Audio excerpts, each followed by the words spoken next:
Practices to quiet the mind. Satsang, Tulukut. A person experiences themselves through thoughts, believing them to be their own, or even believing they are the thoughts. When the mind isn't occupied with solving a task in the present moment, it wanders, either into the past or fantasizes about the future. But even those fantasies are based on the past, on the stored templates in memory. Everything we've ever perceived is recorded, like on a hard drive. All sounds, visuals, tactile sensations, everything is stored. This is why we cannot think about something we haven't already encountered in some form. In order to imagine or plan, the mind needs source material, our accumulated knowledge. Masters constantly repeat that we must be here and now in the present moment, beyond the judgments of the mind. They recommend practices focused on the sense of I am, but very few people are naturally inclined to contemplation, to the silence of the mind. Most are strongly identified with the mind. Everything we perceive passes through the filters of past experiences, knowledge, and beliefs. This blocks pure perception. When we encounter something new, the mind instantly tries to interpret it. It wants to explain and label everything. That's its nature. It seeks understanding and control. Hence, many struggle to remain in the present. The identification with thoughts pulls them away from now. Non-dual practices often don't yield instant results and can even cause tension. What do most people think of as meditation? For many, it's concentration on an object or image, or it's visualization, which is really just inner concentration. Others think of relaxation, but when you try to command yourself to relax, it can actually create tension. In my own journey, I experimented with many methods, observing thoughts, complex Zen exercises like memorizing your thoughts and then recalling them in reverse order. These led to mental strain and even psychological stress. People end up quitting such practices. If a practice doesn't bring results, eventually, the mind loses interest.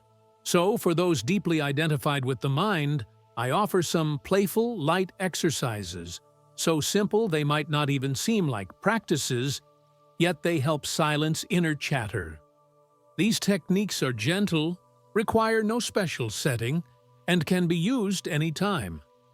One is quickly shifting your visual attention between external objects, like taking quick mental snapshots of things around you.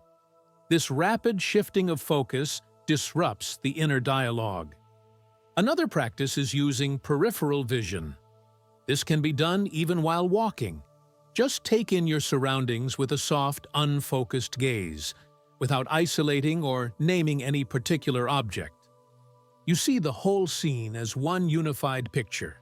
It's very simple and effortless. A third method, known in science as glossolalia, was called gibberish by Osho.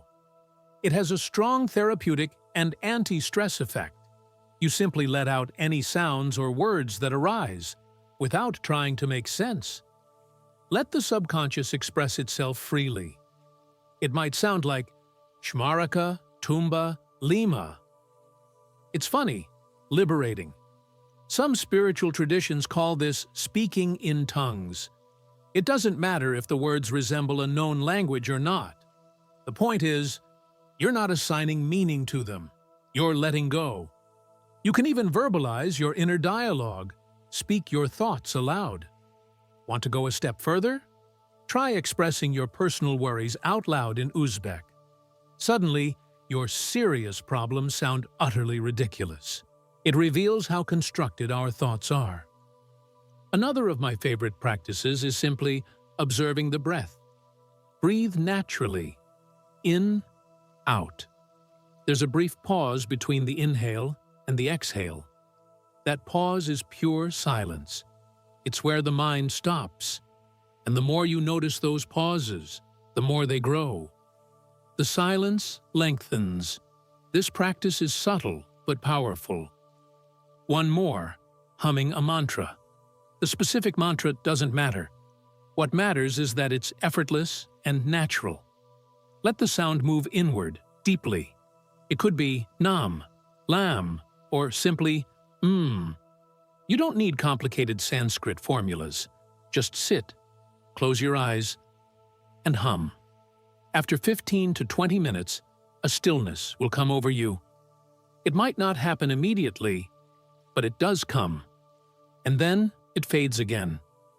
But this practice gives you a taste of what it's like to be without thought. Practices like these can help you experience that taste of silence, that direct perception without thought. They are simple and can be integrated into daily life. For example, that defocused gaze I mentioned. You can do it any time, as long as you're not engaged in conversation or thinking hard. Now, let's look at a deeper practice, observing thoughts. Some masters say this should be done until you reach the end result. Not for 20 minutes, but maybe for hours at a time. Devote a whole day, even a whole weekend, but understand, the nature of the mind is to wander. It's constantly chewing on something, replaying the past, imagining the future. Silence, for the mind, is unnatural. So how do you begin? Simply begin. You can do this in solitude, but later it's possible even in public places, like on a bus or train. Just observe what the mind is doing. No pressure. Is it full of thoughts? Empty? What kind of thoughts arise? Over time, the spaces between thoughts start to stretch. If you try to fight your thoughts, like a samurai slashing at them, it doesn't work.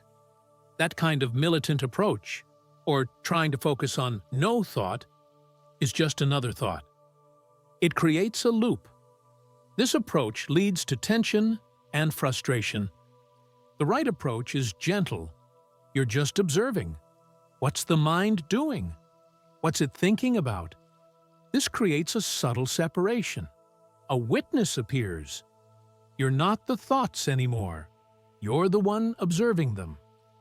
And slowly, the thoughts thin out. Gaps appear. Moments of stillness emerge. The goal? Perception without mental evaluation. A quiet mind. No inner commentary. Just pure awareness. At some point, even the observer disappears.